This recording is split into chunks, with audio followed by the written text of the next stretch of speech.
You're listening to Threads Radio.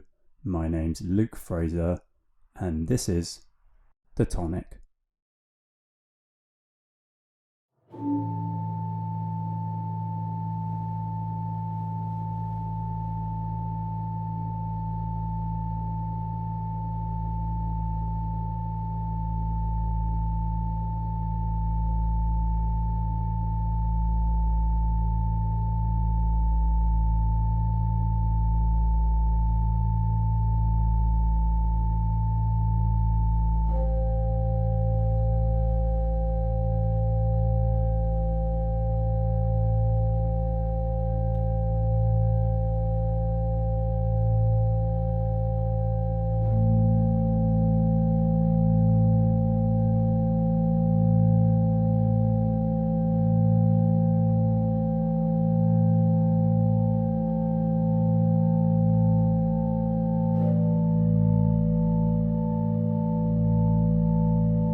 that really swept me away the first time I heard it. That's Convection by Maria W. Horn. She's a composer from the north of Sweden, based in Stockholm for the past 10 years or so, I think. And she's part of the Stockholm Drone Society, a group working to promote slow and gradually evolving temporal music. And she co-runs the label Ex Cathedral with Carly Malone, whose album The Sacrificial Code was featured on this show a few episodes back. And along with the likes of Ellen Arkbro, Marta Forsberg, of whom more later, and Mats Erlandsson, she's part of a distinctive compositional scene coming out of Stockholm, blending elements of drone and minimalism for both acoustic and electronic instruments, with a technical focus on systems writing, coding, and alternative tuning systems. And that piece, Convection, is taken from her second release, Epistasis, put out on the Swiss label Hallowed Ground in 2019. Each piece on the album is for a different instrumentation: double string quartet, electric guitar, computer-controlled disc clavier piano, a super collider framework using phase modulation synthesis, if you please, and of course the organ that you heard there. And the piece, I think, is based upon Estonian composer Arvo Pärt's celebrated tintinnabulation technique, roughly speaking a design in which two parts interplay, one being a stepwise melodic figure and the other an arpeggiating one. And it's performed by two musicians on a single organ who play 4-note chords, 2 notes at a time, with the playing of each dyad following their own breathing cycles. And maybe that's partly what contributes to the very satisfying sense of developmental duration in the piece. Throughout, an electronic drone accompanies them, composed of interference tones that creates high and low frequency beating patterns and traces the breath cycles of the players. And beating there is used in the acoustical sense as an interference pattern between two sounds of slightly different frequencies, which is perceived by the listener as a periodic variation in volume, whose rate is the difference between the two frequencies. Your assessment is coming up at the end. The piece, to me, definitely fits stylistically with the organ minimalism of Carly Malone, and whilst Maria Horn's music is probably slightly more lush and coloristic, both maintain a strong preoccupation with the discipline of systems-based writing. But I think both this album and The Sacrificial Code go deeper than just interesting conception, or indeed aesthetic chill-out music for that matter, successfully mediating as they do between idea, technique, performance, and the subjective realities of sonic perception. That was performed by Johannes Lundgren and Friedrich Lundqvist on the organ. And as mentioned, the album is Epistasis, released on Hallowed Ground in 2019.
second movement there of Erilyn Wallen's Concerto Grosso, written in 2007.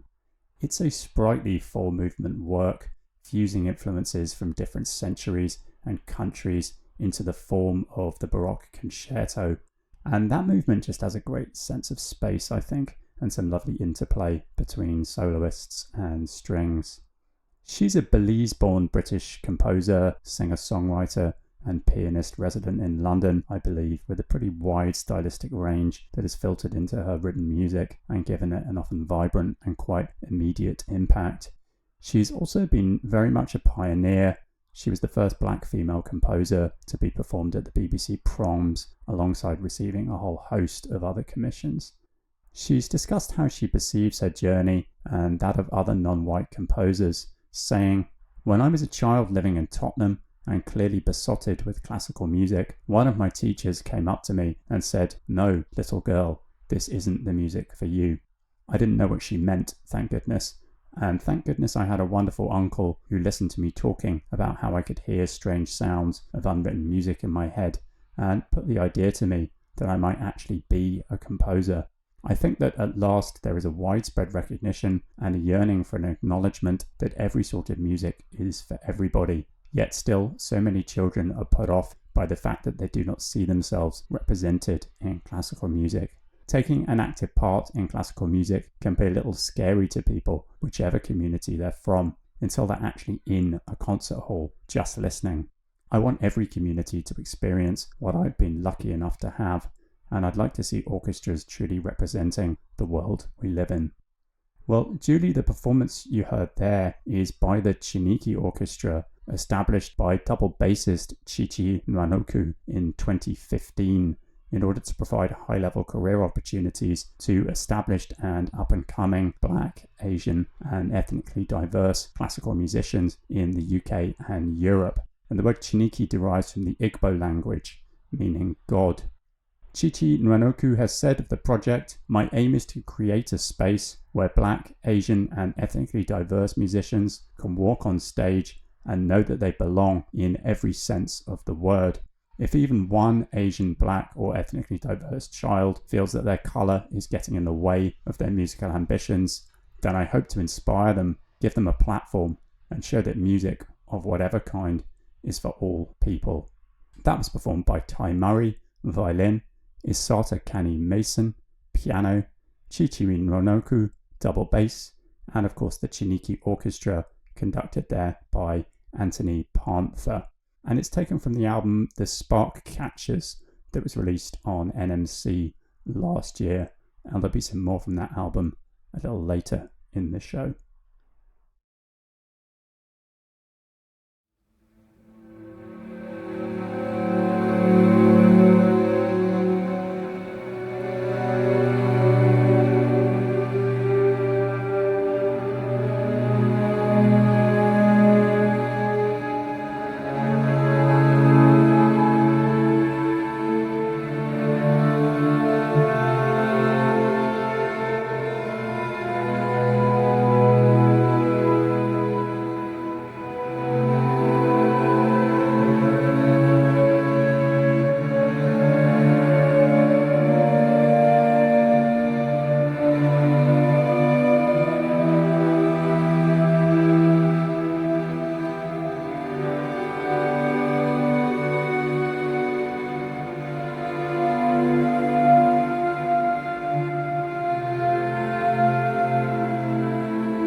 Welcome to Iceland. The seemingly endlessly creeping harmonies there of Unfold by Skuli Sverrisson. He's an Icelandic composer and bass guitarist who has seemingly collaborated with everyone: Lou Reed, Derek Bailey, Wadada Leo Smith, John Hassel, David Sylvian, Ryoichi Sakamoto, and Johan Johansson, to name but a few. He's also been an artistic director for Olaf Arnolds and musical director for Laurie Anderson, and has been a member of the bands Pachora, Alas No Axis, and the Ben Monder Group, along with founding the ensemble Syria with Arnolds and others. And that piece that you heard, Unfold, was performed by and taken from an album, Epicycle 2, by Icelandic cellist and singer Gyða Valsdóttir, who is perhaps best known as a founding member of Mum, one of the defining acts in Iceland's experimental pop scene. And following her time there, she went on to study classical music and improvisation in a move that I think speaks to the fluidity and ultimate equality of genres in Icelandic music, as far as such distinctions there even exist. I like it, despite or alongside the woozy heaviness of its slightly glossy exterior. It's quite a rigorous piece in which we hear strings and electronics slowly spiral upwards in seemingly never-ending chains, where each harmonic resolution begets a new harmonic question. It was performed, as mentioned, by Gyða Valsdóttir on cello, along with Skuli Sverrisson on electric bass and farfisa. The album, Epicycle 2, was released on Sono Luminous last year, and there'll be another one from that album as well a little later.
That's Elaine Mitchener and the Rolling Calf with Myths and Dreams, performed in 2018.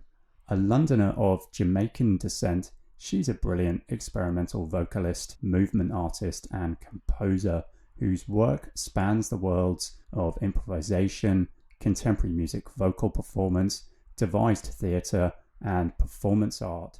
And she's worked with a whole host of practitioners across those fields, too many to mention here in fact.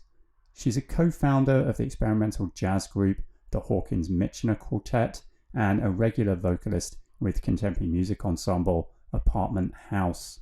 And she also runs her own production company, Elaine Mitchener Projects, that has researched, developed, and produced a number of devised works spanning experimental music, theatre, performance art, and opera. Meanwhile, the Rolling Calf, the name references a chain-rattling half-man, half-goat figure of Jamaican folklore, is a self-described black power trio featuring saxophonist Jason Yard and bassist Neil Charles.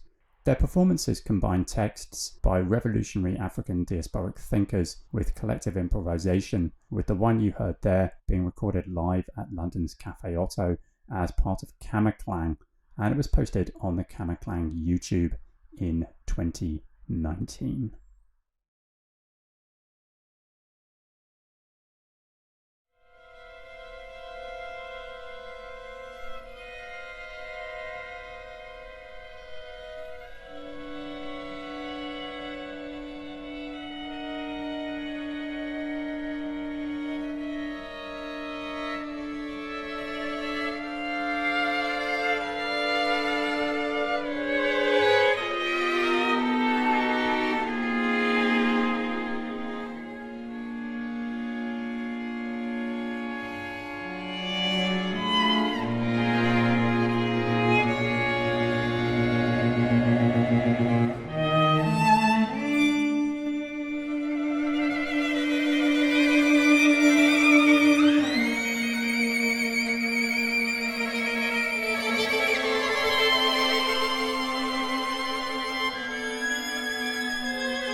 That is pretty gorgeous in my view.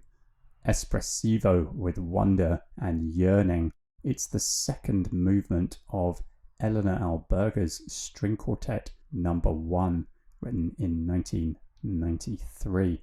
Born in Kingston, Jamaica, she's been living in the UK since the 70s, when she won the West Indian Associated Board Scholarship, which allowed her to study at the Royal Academy in London. And after finishing her studies, she performed as a concert pianist before shifting the focus of her career around the early 2000s in order to concentrate full-time on composition. And some of the music she's written is tonal, drawing upon her Jamaican background, whilst later pieces such as this show an increasing European influence and use of dissonance. She describes this string quartet as being inspired by a physics lecture on the nature of matter and energy, and the realization that everything, including our own bodies, is essentially made of stardust.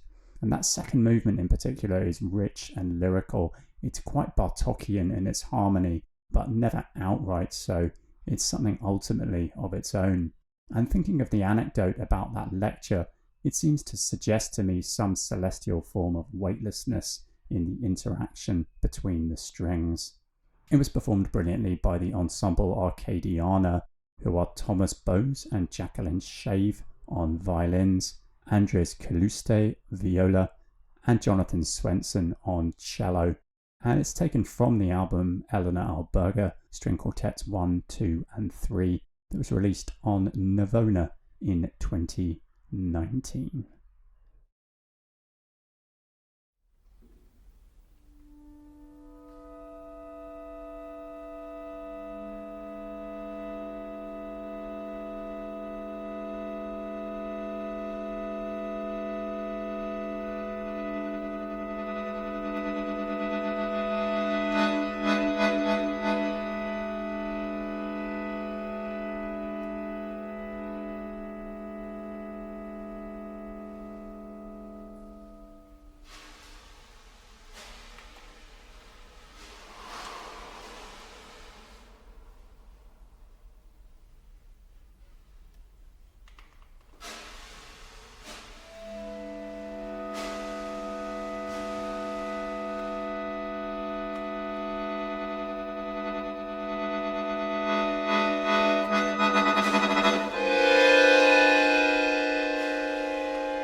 Listening to that makes me realise there hasn't been nearly enough accordion music on this show.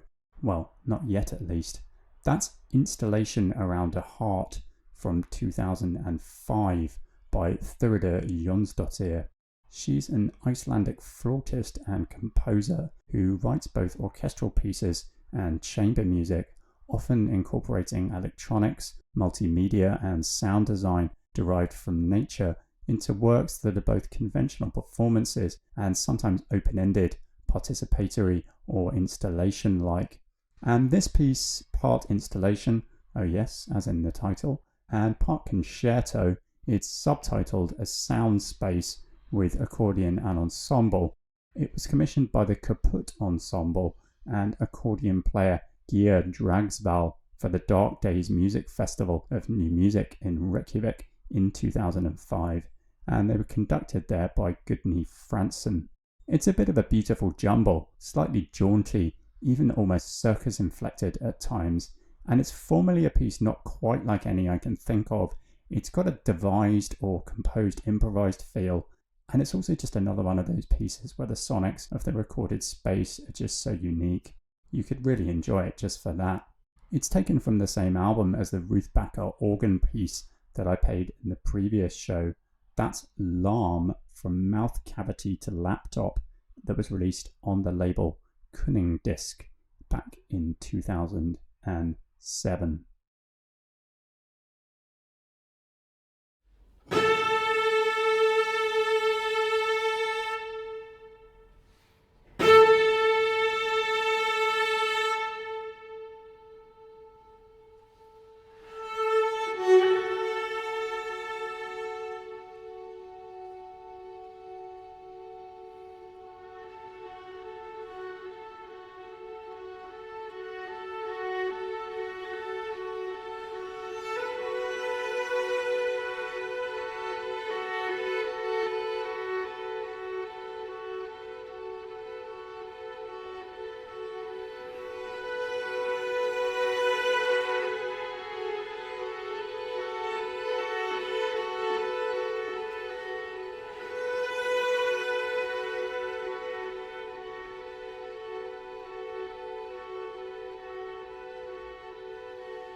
sounding to me a little like Britten or Vaughan Williams refracted through a minimalist lens. That's James Wilson's The Green Fuse, written somewhere around 2018, I think. He was the first ever composer commissioned by the Tonic Orchestra, Europe's first ethnically diverse orchestra discussed earlier, and who you heard performing there. And yes, this is the resulting piece. The inspiration comes from the poem The Force That Through the Green Fuse Drives the Flower by Dylan Thomas. James Wilson has written that in the poem, Thomas contemplates the nature of the force which drives all things. It evokes the strength of this force, but also confronts its duality, which both moves a plant to flower and puts us in our grave. And for me, for all the dynamism in this drama of creation and destruction, there is something, and this is not in any way an insult, quite flat and understated about the piece that I find quite interesting. It reminds me a lot of the photos of Andreas Gursky, such as Rhine 2, where extraneous features on the landscape are digitally airbrushed out, a kind of pastoral minimalism in effect. And the Tonic Orchestra was again conducted there by Anthony Panther. The album The Spark Catchers, the label NMC, and it was released last year.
eerie.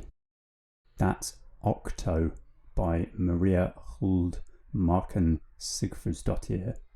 She's part of the band Amina, is that how you pronounce it? And has worked frequently with artists such as Sigur Rós, Spiritualized and Lee Hazelwood. I guess she's approaching classical music from the pop end of the spectrum, though again these boundaries do seem to be very blurred in Icelandic music, perhaps they're ultimately of little relevance to it. Octo is taken from the same album by Gyða Valsdóttir, Epicycle 2, that the piece by Skulli Sverrisson that I played earlier is also on. It's a loop of an ice-cold cello passacaglia, a musical form involving a repeating bass line, adding layers that expand outwards in a seemingly endless way.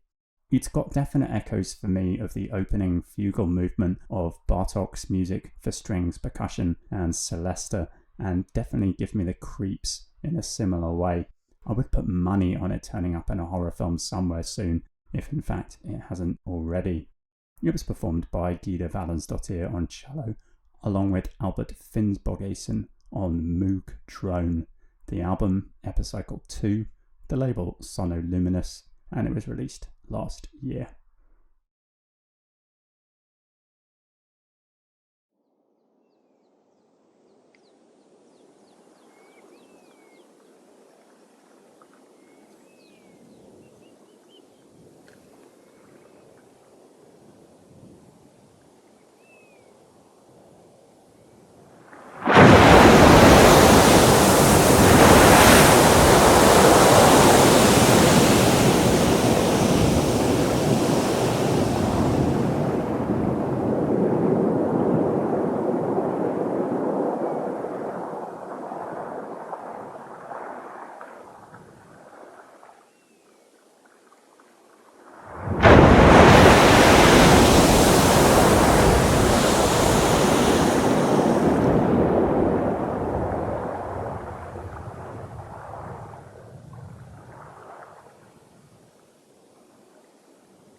That was South, the opening section of Hafdís Björnadóttir's album Sounds of Iceland, recorded between 2009 and 2013.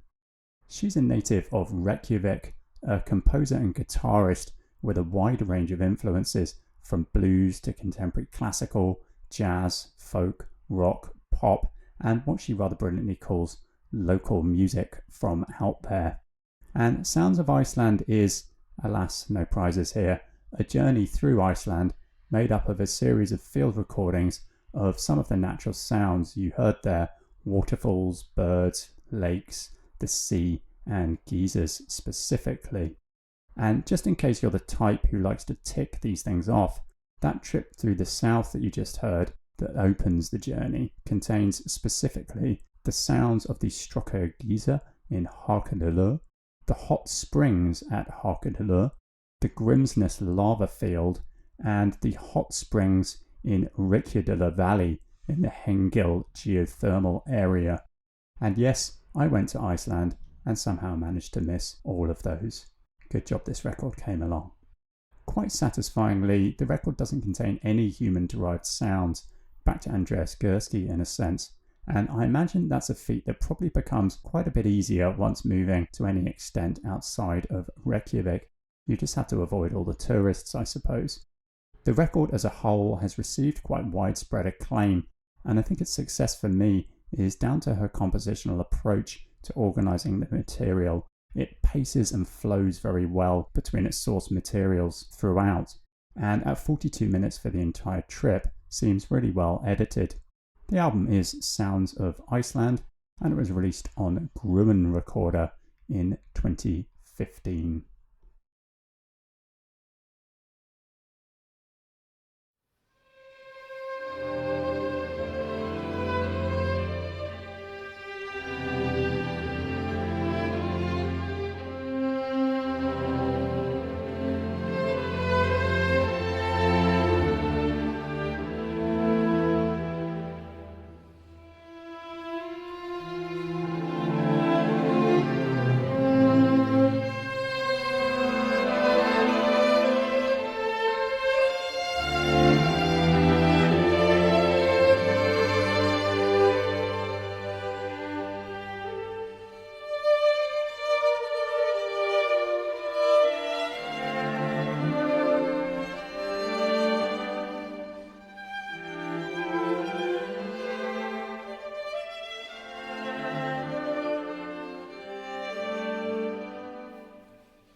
Elegy in Memoriam Stephen Lawrence, written in 1999 by Philip Herbert, who I think hails from Yorkshire or the north of England anyhow. The piece was written in 1999 as a response, of course, to watching the news coverage of the murder of East London teenager Stephen Lawrence in a notorious racially motivated attack. It's scored for 18 string players, one for each of the years of Lawrence's life, and is written, as Philip Herbert puts it, in the English string music tradition, though to me there's also a definite Spanish tinge to the section that alternates with the main theme. Anyhow, he said many classical music listeners will not expect a BAME composer to have written the music. This is to provoke thought about what it takes to be a British citizen, along with the value placed on life, the rights, privileges and justice that will be accorded to British ethnic minorities in the process of reflecting on this tragedy. He continues, there's a need to place a higher value on the strength that comes from diverse people living together in Britain.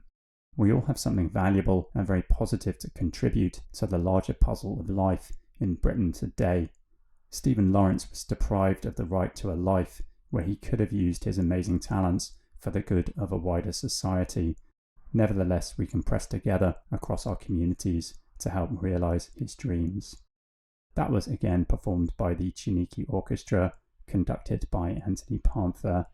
The album The Spark Catchers, released on NMC last year.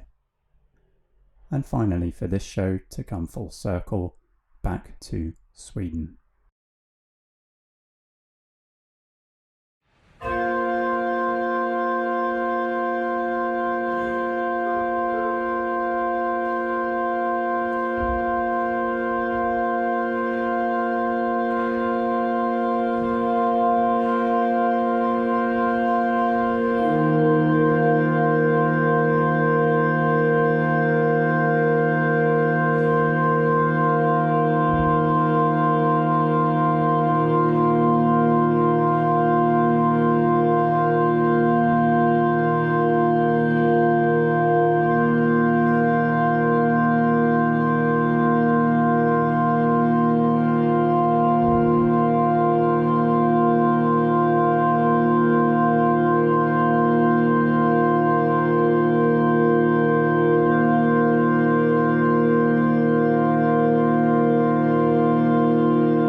I do not know how you get those sounds from an organ. That is Disquiet Heart, written in 2014 by Marta Forsberg. She's a Swedish-Polish composer, sound artist, and musician working within the fields of installation art, free improvisation, electronic, and drone music, and is very much part of the scene I was describing in relation to Maria Horn and Carly Malone at the start of this show. And like Maria Horn's piece Convection, Disquiet Heart is scored for 2 players on 1 organ, this time a 17th century mean-tone tempered organ. Mean-tone tempered? Okay, yes, I promised you I wouldn't bang on about tuning systems again.